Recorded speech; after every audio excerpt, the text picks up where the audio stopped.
नमस्कार करता हूँ, खुश आमदीद करता हूँ मेजर गौरव आर्या जी का। आपका पाकिस्तान में पुतला जलाया गया, मैं बात यहाँ से शुरू करता हूँ। ये तो जो ऑनर होता है बड़े बड़े लोगों को मिलता है, प्रेसिडेंट ट्रंप को मिलता है, इस तरह के लोगों को मिलता है, तो आपकी क्या फीलिंग थी इस शुभ घड़ी पर? अब मुझे तो समझ में नहीं आया। मुझे जब वीडियो आया तो मैं थोड़ा सा कंफ्यूज था कि ये पुतला मेरा क्यों जला रहे हैं। फिर पता लगा काफी जगह जलाया गया था पुतला, और गधे पर भी बैठाया। तो जब गधे पे बैठाया तो तब मुझे लगा कि हाँ, मैं थोड़ा फेमस हो गया हूँ, क्योंकि सिर्फ जो बड़े बड़े नेता होते हैं इंडिया में उनके पुतले को गधे पे बैठाया जाता है। तो बोला कि साहब आपके पुतले, एक मेंबर ऑफ पार्लियामेंट मुझे मिले, बुजुर्ग आदमी है बड़े, 70-75 साल के। तो मैंने बोला कि सर ये क्या कर रहे हैं पाकिस्तान में? तो उन्होंने मुझे ऐसी करके बोला कि कह रहा बेटा, इसमें ना सियासत में 30-40 साल निकल जाते हैं और लाखों रुपए खर्च करने पड़ते हैं, तब जाके पुतला जलता है, और तुम्हारा मुफ्त में जल गया, तुम परेशान हो रहे हो, तुम खुश हो जाओ। तो फिर यही बात फिर आई गई हो गई सब बात। इस वक्त जो सिचुएशन है पाकिस्तान और भारत के बीच में, पहले मैं एक और बात आपके ही रेफरेंस से करता हूँ कि पाकिस्तान के बड़े से बड़े आर्मी जनरल्स हों, उनके स्पोक्स पर्सन हों, मिनिस्टर्स हों, वो ट्विटर पर आपके साथ एनकाउंटर ऑन एंड ऑफ करते रहते हैं। तो आपने अब तक क्या उनके एनकाउंटर से उस माइंडसेट को समझा, उनकी अप्रोच को समझा? आफ्टर ऑल वो इस तरह का सोशल मीडिया पर एनकाउंटर आपके साथ जो करते हैं, वो क्या चाहते हैं? ताहिर साहब, सिर्फ उनके जर्नल नहीं, उनके जैसे कि उनके बड़े बड़े सहाफ़ी, उनके cabinet ministers, chief minister Balochistan, अभी हम बात कर रहे हैं तो ये वीना मलिक साहिबा हैं, एक्ट्रेस हैं पाकिस्तानी, वो ट्विटर पे लगी हुई हैं। तो इनकी कोई, मुझे ऐसा लगता है कि साहब कोई दुखती रग है जो जिस पे हाथ रख दिया है, जिससे परेशान हो गए। और मैं यहाँ पे वाज़ेह तौर से एक बात कहना चाहता हूँ, हमने कभी आम पाकिस्तानियों को ऐसा, देखिए जिनको मैं जानता नहीं उनसे नफरत कैसी, हम तो जानते ही नहीं, हम कभी मतलब हम ऐसा हमारा कोई इंटरेक्शन रहा नहीं पाकिस्तानियों के साथ। जो आम पाकिस्तानी शहरी हैं, वहाँ के सिटीजन्स की मैं बात कर रहा हूँ, लेकिन हमारा जो इख्तलाफ है उनकी फौज के साथ है, उनकी ISI के साथ है, उनकी डीप स्टेट के साथ है, जो गलत हरकतें करते हैं इंडिया में और पाकिस्तान में भी, तो उनके खिलाफ आवाज उठाते हैं, इनको पसंद नहीं आता। तो अभी हाल फिलहाल में डेथ थ्रेट भी आई थी पाकिस्तान से, वीडियो आया था कि भाई हम आपको आपका सर काट देंगे और पता नहीं क्या क्या मार डालेंगे आपको जान से। तो मैंने बोल दिया साहब, वो डेथ थ्रेट जो है वो ट्विटर पे नहीं आती, जिनको करना है वो कर ही देते हैं, फिर ट्वीट नहीं करते उसके बारे में।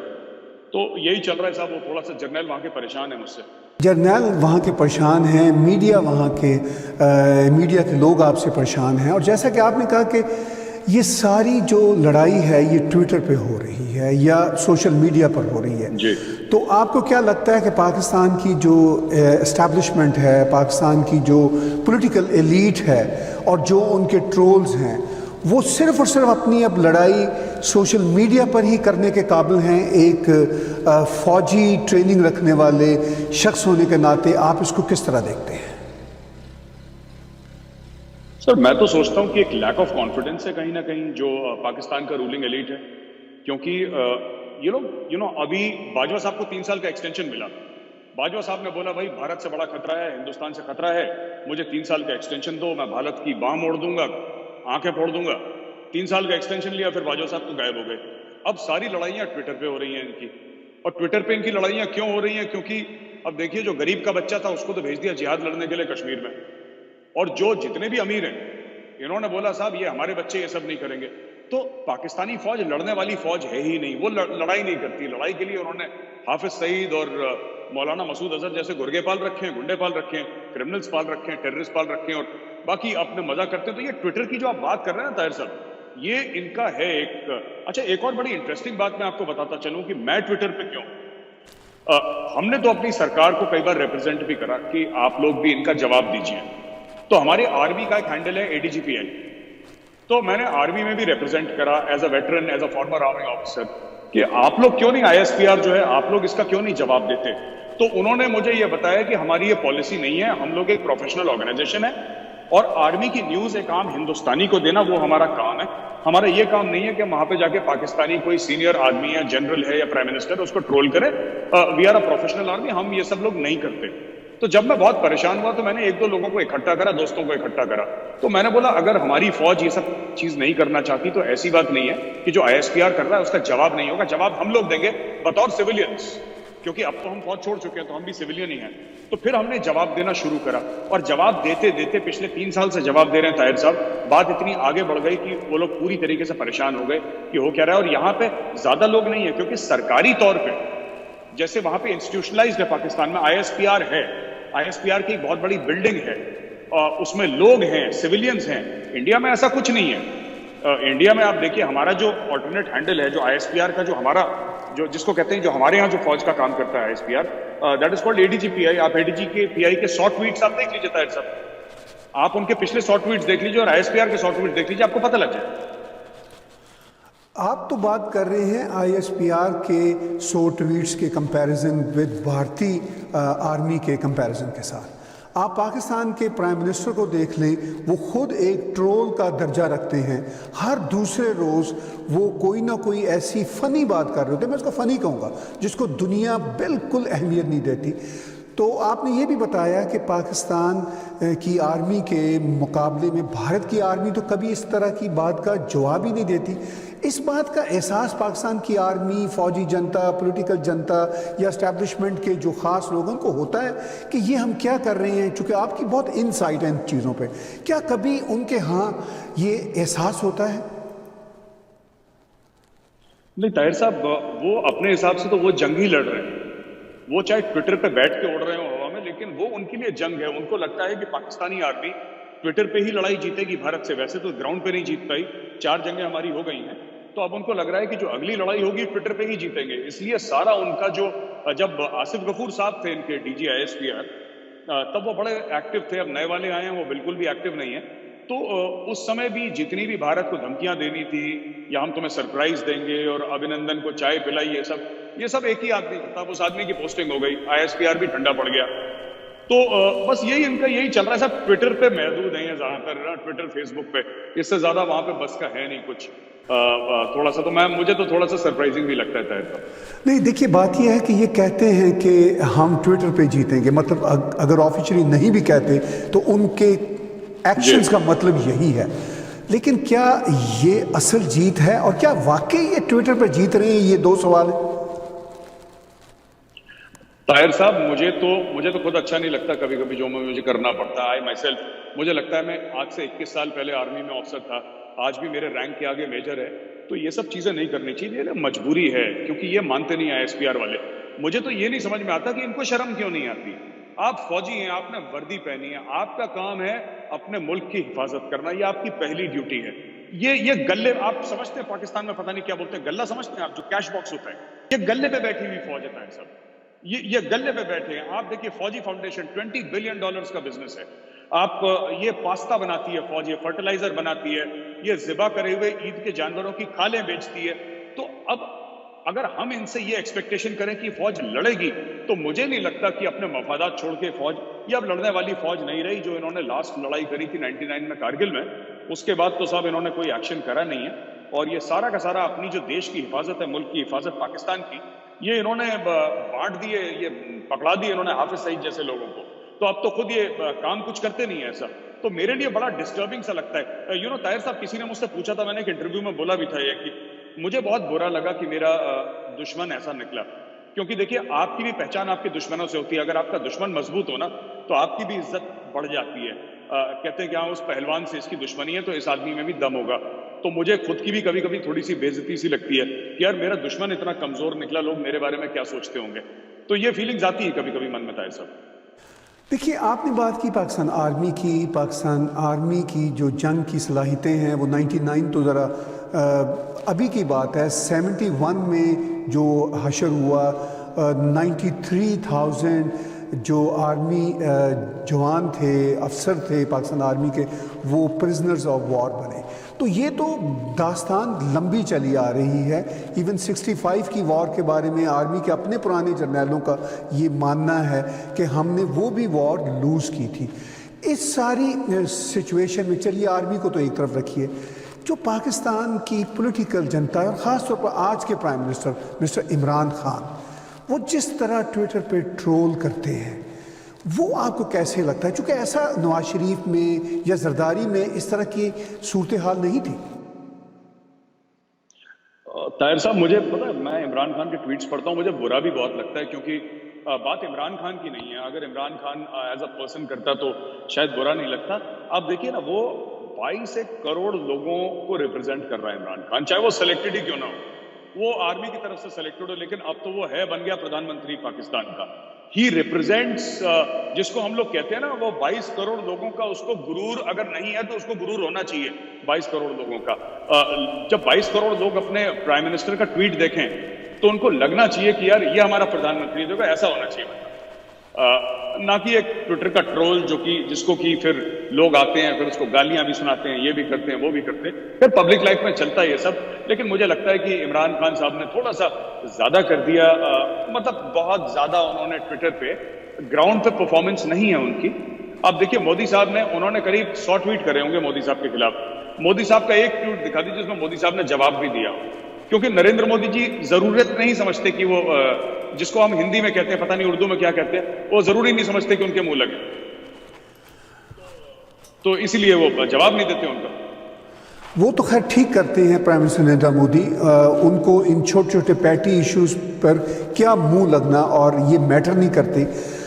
अब मैं आपके एक जर्नलिस्ट की कैपेसिटी के हवाले से ये जानना चाहता हूँ कि आप एक वाइब्रेंट जर्नलिस्ट के तौर पर काम कर रहे हैं, तो क्या फ़र्क आपने महसूस किया जब फ़ौज पे आप लड़ा करते थे, अब एक और महाज पे हैं, ऐसा महाज जिसमें नैरेटिव्स की जंग है, आइडियाज़ की जंग है, और उसके साथ साथ बहुत ज़्यादा फेक न्यूज़ का और करेक्ट न्यूज़ का झगड़ा चल रहा है। तो उसको आप अगर पाकिस्तान और भारत के कॉन्फ्लिक्ट्स के कॉन्टेक्स्ट में देखें तो वो कैसा दिखता है आपको? मैं तो, ताहिर साहब, मैंने फौज छोड़ी थी 99 में, तो मुझे 21 साल हो गए आर्मी छोड़े हुए। और उसके बाद मैं तो एक कंपनी का सीईओ था, एक कंपनी का प्रेसिडेंट था, मल्टीनेशनल कंपनी का। और मैंने बस ये देखा कि एक दिन जुलाई की बात है 2016 में, मैं ऑफिस में बैठा था, किसी का वेट कर रहा था मीटिंग के लिए, मुझे याद है। तो मैंने टीवी खोला मेरे केबिन में, तो जब मैंने टीवी खोला तो उसमें बहस चल रही थी एक इंडियन टीवी चैनल में। तो उसमें कश्मीरी सेपरेटिस्ट ये बोल रहा था कि जो बुरहान वानी है वो शहीद भगत सिंह जैसा है। उसने कंपेयर करा बुरहान वानी को, जो आतंकवादी था, टेररिस्ट था, उसको कंपेयर करा शहीद भगत सिंह के बाद। तो मुझे बड़ा पर्सनली बड़ा ह्यूमिलेटिंग लगा, पर्सनली बड़ा इंसल्टिंग लगा कि कोई ऐसा कैसे कह सकता है, क्योंकि शहीद भगत सिंह को तो हम, मतलब हमारे लिए बहुत बड़ी चीज है शहीद भगत सिंह। तो क्या, हाउ कैन समबडी से दिस? तो मैं घर में गया और मैंने एक फेसबुक पे मैंने एक कुछ लिखा, अपने थॉट्स लिखे। वो थॉट्स वायरल हो गए बहुत ज्यादा, और फिर मीडिया ने मुझे बुलाना शुरू करा। तो पहली बार जब मैंने टीवी स्टूडियो देखा, 2016 में देखा था मैंने टीवी स्टूडियो, उसके पहले मैंने टीवी का स्टूडियो देखा भी नहीं था अपनी लाइफ में। तो उसके बाद फिर मैंने देखा कि फेक न्यूज किस तरीके से बनती है और फेक न्यूज को किस तरीके से पेडल किया जाता है। ताहिर साहब, मैं बता रहा हूं कि इंडिया को जितना ज्यादा खतरा अंदरूनी लोगों से है, और ये मैं आपको वाज़ेह तौर पे बता रहा हूं कि जितना खतरा अंदर से है, पाकिस्तान से इतना, पाकिस्तान को संभाल लेंगे, पाकिस्तान, ये चाइना वाइना सब, एवरीथिंग इज अंडर कंट्रोल। चाहे अभी वो लद्दाख की अभी बात चल रही है, आप देख लीजिएगा, हफ्ते भर बाद वो चुपचाप चाइना चली जाएगी। ये मैं आपको आज प्रिडिक्ट करके आज शो पे बता रहा हूं आपके, वो चली जाएगी। लेकिन ये अंदर वाले जो है ना, ये बड़े खतरनाक हैं। और ये जो फेक न्यूज की आपने बात करी ताहिर साहब, ये वहीं से सिलसिला शुरू होता है। अपोलोजिस्ट्स, अगर कोई ये बोलेगा कि सर्जिकल स्ट्राइक हुई, तो यहां पे भारत में टीवी शोज पे 15 लोग बैठ जाएंगे कि क्या सबूत है। अरे सबूत क्या है साहब? आप बताइए, जब ओसामा बिन लादेन को मारा था एबटाबाद में, तो अमेरिका ने कौन सा सबूत दिया था? ये मिलिट्री ऑपरेशंस का कोई सबूत दिया जाता है? उसकी लाश कहीं, किसी को नहीं पता। समुद्र में उन्होंने बोला, अमेरिकन ने, कि हमने उसकी लाश कहीं फेंक दी। अब कहां फेंक दी, किसको शक्ल दिखाई, क्या प्रूफ है, नोबडी नोज। तो पर यहां पे आपके जो प्रोफेशनल कुछ लोग हैं, वो ताहिर साहब वो खड़े हो जाएंगे पैसा लेके, एनजीओ से फंडेड रहते हैं, और वो पैसा वैसा लेके खड़े हो जाते हैं और फिर ये कहना शुरू कर देते हैं कि साहब क्या प्रूफ है। तो ये सबूत गैंग हम उनको कहते हैं हर समय। तो ये लोग डिमोरलाइज करते हैं, ये सबसे बड़ा खतरा है। आखिरी में मैं यही कहना चाहूंगा इस क्वेश्चन का आंसर देते हुए ताहिर साहब की, भारत के, मैं अक्सर ये बात कहता हूं, आपकी शो पे भी यही कहना चाहता हूं साहब, कि हमारे किले जो थे ना, जो किले थे भारत के, उनके दरवाजे हर समय अंदर से खुले हैं। हमारे मुल्क में मीर जाफर और जयचंद का बहुत पुराना एक रिवाज है। यहाँ पे इस जमीन ने बहुत मीर जाफर और जयचंद दिए हैं। And who are our real enemies actually. Pakistan को तो हम फिर संभाल लेंगे, पाकिस्तानी फौज को एक बार। देखिए, आपने एक बहुत ही सेंसिटिव बात को छेड़ा है। आपने कहा कि पाकिस्तान से भारत को क्या खतरा होगा। असल खतरा तो अंदर से है, और अंदर से जो खतरा है, मैं इस पर एक अलग से शो कभी आपके साथ करूंगा, लेकिन आज सिर्फ इतना ही टच करना चाहता हूं कि अंदर से जो खतरा है वो किन एलिमेंट से है, जरा इस पर थोड़ी सी रोशनी जरूर डालिए आज। जी ताहिर साहब, एक छोटा सा एग्जांपल दूंगा। 2 साल पहले की बात है, 2017-2018 की लगभग बात है। बैंगलोर में एक इंजीनियरिंग कॉलेज, एक आईफोन से एक श्रीनगर में एक कश्मीरी लेडी के साथ एक कश्मीरी स्टूडेंट राब्ता करता है फेस टाइम पे वो बैंगलोर में है लड़का, और वो लेडी जो है वो कश्मीर में है, और वीडियो कॉल चल रहा है यहां पे। और उस कश्मीरी लड़के के साथ 25-30 लोकल बच्चे बैठे हैं बैंगलोर के, एक छोटा सा ग्रुप बैठा है। और जैसे ही वो कनेक्ट करते हैं, वो जो औरत है कश्मीरी वो रोने लग जाती है, और वो ये कहती है कि मेरा लड़का गया था 12 साल का क्रिकेट खेलने और इंडियन आर्मी ने मेरे बेटे को गोली मार दी। उसके बाद वो कॉल डिस्कनेक्ट हो जाता है। अब आप सोचिए, जो 25 बच्चे हैं जो लोकल्स हैं, जो बेचारे कभी कश्मीर नहीं गए, वो भारत के बारे में क्या सोचते होंगे, भारतीय फौज के बारे में क्या सोचते होंगे। तो ये ऐसा जो चल रहा है, ये कौन करता है मैं आपको बताता हूं। ये टीवी चैनल्स हैं, ये कुछ न्यूज़पेपर्स हैं, हमारे यहां कुछ वेबसाइट्स हैं, हमारे पास खास एनजीओज हैं, हमारे पास कुछ खास बंदे हैं जो पेड हैं। आप एक बात बताइए, कोई टीवी चैनल में नाम नहीं लेना चाहता, एक टीवी चैनल है जो बिल्कुल जिसको कोई नहीं देखता, उसकी व्यूअरशिप 0 है, उसने कई 100 एम्प्लॉइज पाल रखे हैं, उसको सैलरी कहां से आ रही है? जब भैया जब आप टीआरपी की रेटिंग्स देखते हैं, it is nowhere, and it is a main stream channel, Hindi में, इंग्लिश में, कोई नहीं देखता उस चैनल को, लेकिन एम्प्लॉइज को सैलरी मिल रही है और सब कुछ खर्चे बढ़िया से चल रहे हैं। तो आप अगर बिजनेस मॉडल देखें तो बिजनेस मॉडल क्या है? कुछ लोग हैं जो अचानक, आपने अभी देखा होगा, वो अरब से या कहीं से वो प्रिंसेस थी जो वो इस्लामोफोबिया की बात करी थी, ताहिर साहब आपने सुना होगा। अब एक छोटा सा सवाल है, वो प्रिंसेस आई, तूफान की तरह आई और तूफान की तरह चली गई। अब वो प्रिंसेस कहां है किसी को कुछ नहीं पता। उसके फॉलोअर कुछ हजार थे, ओवरनाइट उसके फॉलोअर ट्विटर पे कुछ लाख हुए, उसने 4, 5, 10, 15, 20, 25 ट्वीट करे, और ट्वीट करके उसने अपने पैसे लिए और वो गायब हो गई। अब वो प्रिंसेस कहीं दिखाई नहीं देती। जैसे कि इस्लामोफोबिया की जो प्रॉब्लम इंडिया में थी, अचानक ठीक हो गई, 3 हफ्ते के लिए थी, अब वो ठीक हो गई, या कभी प्रॉब्लम थी नहीं, या फिर है लेकिन वो भाग गई, किसी को कुछ नहीं पता। तो ये कई सारी एजेंसीज हैं जो इंडिया में, इसलिए मैं कह रहा हूं हिंदुस्तान को खतरा, देखिए पाकिस्तान से जो भी खतरा है ना, वो हमारी आर्मी संभाल लेगी, उसमें पहले भी संभाल चुकी है, कोई बड़ी बात नहीं है। चाइना को अभी संभाल रही है, आप देख लीजिएगा, मैं भविष्यवाणी आज कर रहा हूं, ये 1 हफ्ते बाद चाइनीज चले जाएंगे वहां से। 1967 के बाद एक गोली नहीं चली चाइना के साथ, 50-55 साल हो गए। लेकिन सबसे बड़ा खतरा ये अंदर के ये जो दिमाग है भारत में, जो पैसा लेके, मैं तो इनसे ये कहता हूं, मैं टीवी शोज पे मिलता हूं, मैं कहता हूं यार एक बात बताओ तुम मुझे, अगर तुम भारत के वफादार नहीं हुए तो तुम अपने माँ बाप बच्चों के किस तरीके से वफादार हो सकते हो? You cannot be loyal, if you cannot be loyal to India, you cannot be loyal to your children. तो इन लोगों का फुल टाइम ऑक्यूपेशन ही है ये लोग ये काम करते हैं। ये जिनसे आपको अंदर से खतरा है, ये कहाँ से फंडेड हैं? क्या भारत से फंडेड हैं, पाकिस्तान से फंडेड हैं, दुनिया के किसी और इलाकों से फंडेड हैं? और आफ्टर ऑल ये क्या इतने स्ट्रांग हो गए कि भारत को इतना ज्यादा खतरा है इनसे? सब ये स्ट्रांग नहीं हुए। भारत का जो कॉन्स्टिट्यूशन है अलाउ करता है, जैसे कनाडा का कॉन्स्टिट्यूशन अलाउ करता है, आप अगर कनाडा में हैं तो आप कुछ भी बोलें, तो ये फ्रीडम ऑफ स्पीच के अंदर आता है। अगर पाकिस्तान में होते तो ये ओवरनाइट इनको ऐसा ही गायब कर लेती। 4 बंदे आते हैं सिविल क्लोथ में और उनको गायब कर लेते, फिर ये कभी नहीं मिलते लाइफ में, कभी बॉडी मिलती इनकी पड़ी। लेकिन हिंदुस्तान है, आप हिंदुस्तान अकेला वाहिद मुल्क है जहां पे आप आर्मी चीफ को सड़क का गुंडा बोलिए, आप मोदी को दहशतगर्द बोलिए, टीवी पे बोलिए, हर रात बोलिए, आप कश्मीर से बोलिए, और मोदी को और भारत को और इंडियन आर्मी को गाली देने के बाद, कश्मीर में बैठ के इंडिया को गाली देने के बाद, फिर आप एंड में जाके ये भी बोलिए कि कश्मीरियों पे बहुत जुल्म हो रहा है। ये आप सब बोल सकते हैं, इंडिया का कॉन्स्टिट्यूशन अलाउ करता है। तो इनकी फंडिंग कहां से होती है मैं आपको बताता हूं। इनकी फंडिंग के 3-4 जरिए हैं। एक तो एनजीओज हैं जिनकी फंडिंग बाहर से होती है, दूसरा ओवर इनवॉइसिंग से इनकी फंडिंग होती है।